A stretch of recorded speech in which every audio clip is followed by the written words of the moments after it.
What's going on, guys? This is Bryce. We're back recapping day 2 of the Senior Bowl.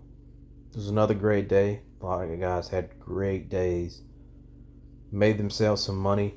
Um, Pretty upset. I was recording this. This is Thursday morning, so this is right before the last practice of the week, and then they'll have tomorrow off, and then the game Saturday. But I just real quick want to touch on a few guys I thought had good days. Now, I got the guys here. These are the guys I listed yesterday, talked about yesterday. Um, Tez had another great day yesterday. Arroyo, another great day. They called him one of the best players on the field. Heard a couple of the announcers say that. Gray Zabel was dominant again. He may have lost maybe one rep the whole day. Jalen Rivers was about the same. He maybe lost more than a couple, but I mean, more he held his own. He held his own. Another great day. Belton, dominant again. Quincy Riley, another great day. He almost had a pick during team period. I didn't get to see much of Jack Beck yesterday, but I'm a Jack Beck guy. I'm sure he did fine. Mason, I kind of stretched yesterday just how comfortable he looked. It was just another day looking comfortable. Carson Vincent, man, I love this guy. I love Carson Vincent. He had another good day. Very dominant, very physical. They did not switch him around the line. He's playing only left tackle in the one-on-ones. And then Shamar Stewart. I mean, Shamar Stewart was just as disruptive today as he was yesterday. But it kind of worries me. Like, he's only bull rushing. It's like, I mean, I got to go back and watch some more of his tape. But, like, does he have any other moves? Does he have, like, a speed to power? Does he have a rip? Does he have a, whatever? How deep is his bag of moves? We haven't seen it yet. Sorry, I had to fight back a yawn there. We haven't seen it. We just haven't seen it, and he hasn't shown it. So, I mean, I'm gonna watch his tape back regardless. But I mean, had a good day. He was extremely disruptive in the team periods, dominant in the one-on-ones. But it's just like, can we see something else? We know you can bull rush. Can I see something else? All right, first up, we're going to go over the national team. They had a good practice. I don't know what. I swear NFL Network always covered the whole practice, but they're only starting at 12, and I know the practices start at 10:30, so I don't know what's going on there. But I still got to see them do team period, individuals, little one-on-ones. It's like everything's kind of rushed. I think they're trying to fit it in time for TV, but like Dylan Gabriel, he had an okay day. Elgersma had a good day, I thought. All the backs had a good day. Receivers, tight end. Terrence Ferguson had another good day. I kind of mentioned him yesterday. The one-on-ones was great. This group of O-line, D-line, they just have so much energy. And you see it in those one-on-ones, man. They are trying to hurt each other. And a guy, I mean, not hurt each other, but he's not that, but they're trying to dominate each other, physically impose their will on each other. And I love to see that. I would be remiss if I didn't mention Aeneas Pebbles. I didn't put him yesterday, and I think I maybe didn't even put him today, but he's had a great week. He's a guy I'm going to go back and watch more. I've heard a lot of people talking about him. I watched a little bit of him, but I haven't gotten around to watching a lot of him. But Aeneas Pebbles out of Virginia Tech, he's had a good week. All right, first up, I talked about him yesterday, and I said, well, he's already so highly ranked that I'm not going to put him. That's what I said yesterday, but he was that flat out good yesterday that I couldn't go and not mention him. I mean, disruptive in the team periods, the one-on-ones. Oh my God! Hold up, I'd be remiss if I didn't put this clip in real quick. Want to come at me? That's a win. Here's a good one. Connor Lee Green. Well, there you go. Oh boy, That's somebody. Yeah, so Mike Green had himself a day, and like I said, he's already in that like fringe first round. Like he's definitely a top 50 guy. So he was gonna. I think after this week, and as long as he tests well at the combine, which I don't see why he wouldn't. I think he's kind of solidified himself in the first round territory. So I'm not gonna spend too much time on him because if you're watching, you probably know Mike Green already. But I had to mention him just because of how dominant he was yesterday. All right, next up we got a Toledo guy, Darius Alexander. I'd heard of this guy, a lot of hype on this guy coming into the week because you look at his size, 6'3", almost 6'4", 304 pounds, 34-inch arms. Talk about how athletic he is, and day one, he was all right. He didn't really do anything that was like that impressive. And I was like, okay, this guy, he's all right, but maybe he'll put something together tomorrow, and he did. He was really good today, just like stacking moves on top of each other, counters, using his length. I think that's really what he didn't do day one that I wanted to see more. He wasn't using that length to win, and he did today, and he dominated. 34-inch arms. Most guys don't have that. You're getting hands on first, and you can direct where he goes. So, I think Darius helped himself a lot today. I'm hyped to see like how he's gonna do today. But I thought this was a good step, and I'm gonna watch him today. I'm definitely gonna watch some more of his tape after this week is over. All right, up next we got one of my guys here. I was big on this guy coming into the week, and he had a solid day one, but he had a really good game yesterday. It's Ozzie Trapio, right tackle out of Boston College. As you see already, he's a monster of a man. 6'7" and 5'8", 321 pounds, 33.5-inch arms. And when you watch his tape, like you can just tell that he started 34 games. Like he is just technical, doesn't get beat, good footwork, good hands. I just don't know how to say it. Like he's played so many games, you just see it on tape. You see the experience. But now he was only ever at right tackle, but today then they had him working from left tackle, right tackle. I don't think he really lost a rep if he did. I remember he ran Mike Green around the hoop. And Mike Green was dominating everybody all day. Just technically sound, big guy, moves well for his size. I figured he would pop this week, and he did. This is a guy to watch here, man. I think when everything's said and done, I think Ozzie ends up easily a top 50 pick. At worst, a top 50 pick. First round, I'm not going to say that yet.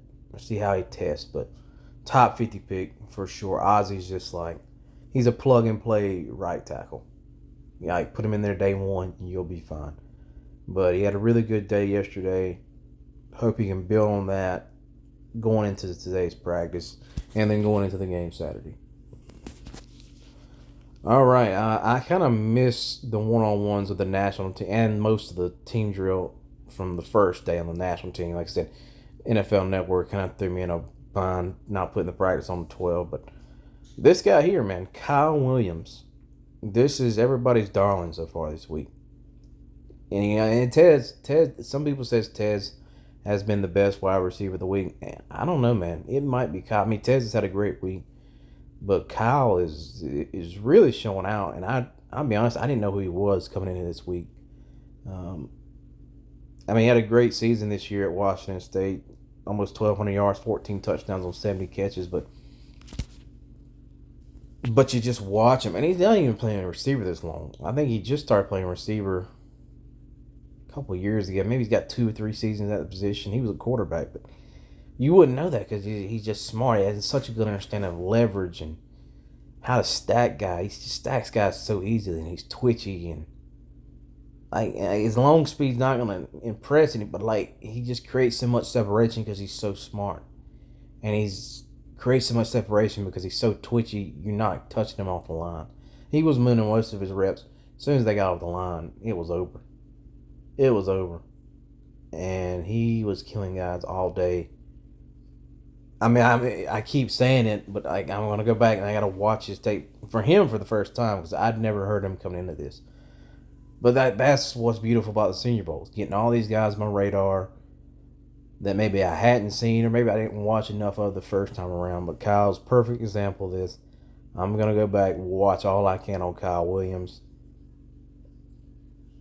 I mean, this is a slot-only guy, but I mean, third or fourth round, I don't think that's crazy. I don't think that's crazy at all.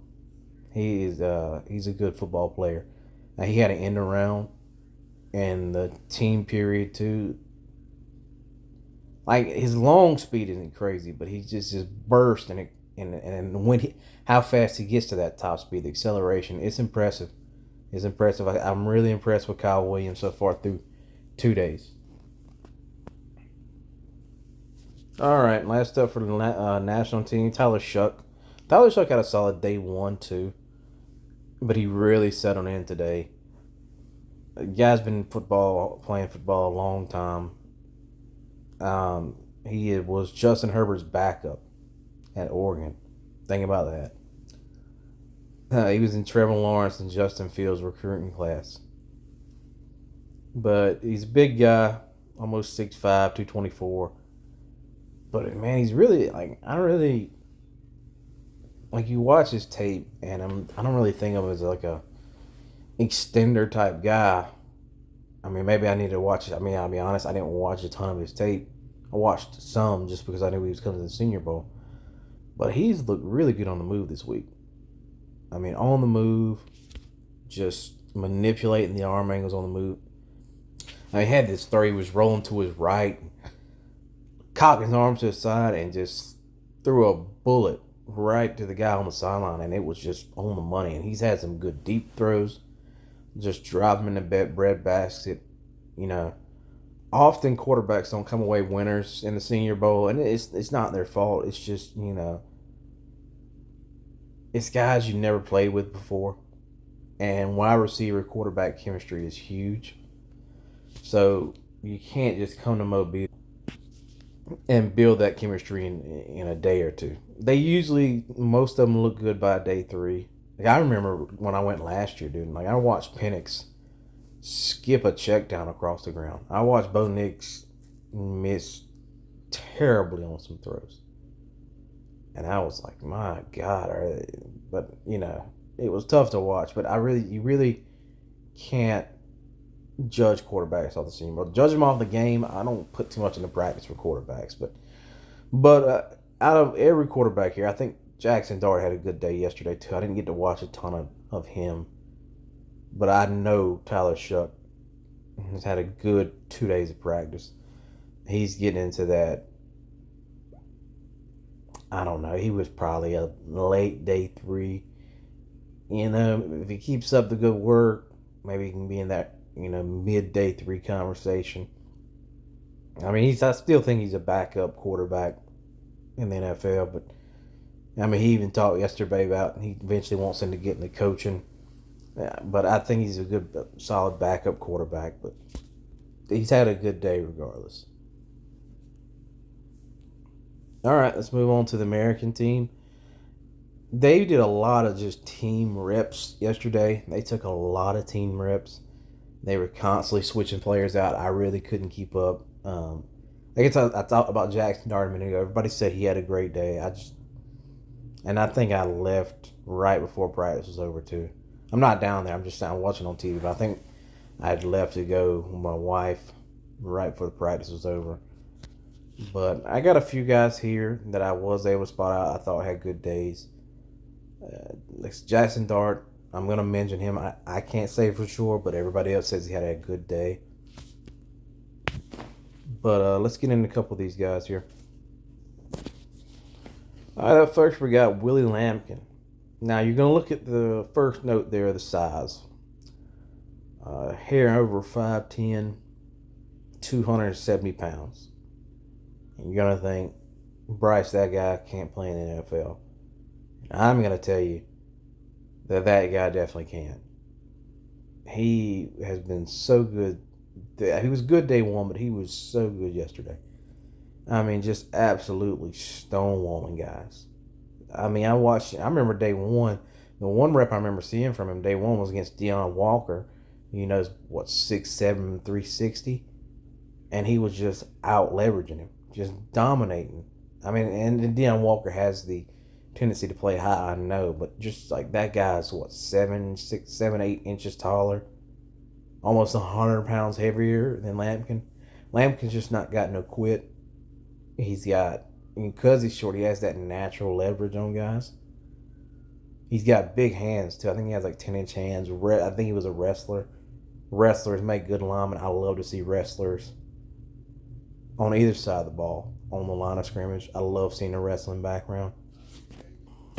But I watched a good amount of Carolina this year, so I was familiar with Willie Lampkin.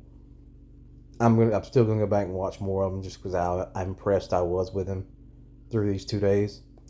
But Willie Lampkin might be a name to know. It sounds like he's got a lot of buzz around Mobile as well. It's not just me. A lot of people taking notice of Willie Lampkin. So get familiar with the name. He's going to be a sub 6 foot lineman in the NFL next season. All right, next up we got Maxwell Harrison. This is an awesome picture of him, by the way. When I was looking for pictures of him, this is like one of the first ones that come up, and I was like, that's just so much aura in that picture. It's crazy. But Maxwell had a good day one as well, and he just built upon that into day two. I mean, he's just the one-on-ones, the team period. Nobody really got the best of him. Which now he's known, like he has good ball skills. That's his whole thing. But it's just like his instincts when that ball is thrown is just incredible. How he just has like this sixth sense of where it's at. And, you know, his long speed isn't going to impress anyone, but that the fluidity in his hips and his twitch and just how patient he is. Like he's always in phase. He's never out of phase. He's always in phase. Always getting a hand on the ball. It was just great to watch. It reminded me a lot of Drew Phillips. You know, the Giants pick from last year came down to Mobile, had a similarly great week. I think Drew Phillips was probably a 5th round pick going in that week. And by the time it was all said and done, he was the Giants taking him 3rd round, 2nd round? I think 3rd round, maybe 2nd. Max was having that kind of week. So this when it's all said and done, he could end up being a top 100 guy. So definitely a name to get familiar with. All right, the last guy we got here is Upton Stout out of Western Kentucky. 5'8", a little over 5'8", 178 pounds. Started a lot of games for the Hilltoppers, 31 games. But he's kind of similar to Harrison, man. Like, he's not going to impress you, like, physically. But, like, man, he's just a good cornerback. He's another guy. He's always in phase. He's always, when I say in phase, if you don't know, that means, like, especially on the deep ball, they're, like, right on the receiver's hip. That's you're in phase when you're right there. So he's just always in phase. Like if they ever got a step or two on him, he closed the gap between them so quick. His footwork's good. He gets hands on. He's like, him and Maxwell both are great press corners, and that's coveted nowadays. A lot of guys, a lot of coaches, NFL front office, they want press corners, press man corners. Maxwell and Upton are great at that. They're great at that. They've won all day with it. So, but yeah, man, I'm running a little behind. I'm going to cut this a little short so I can get to watching practice today.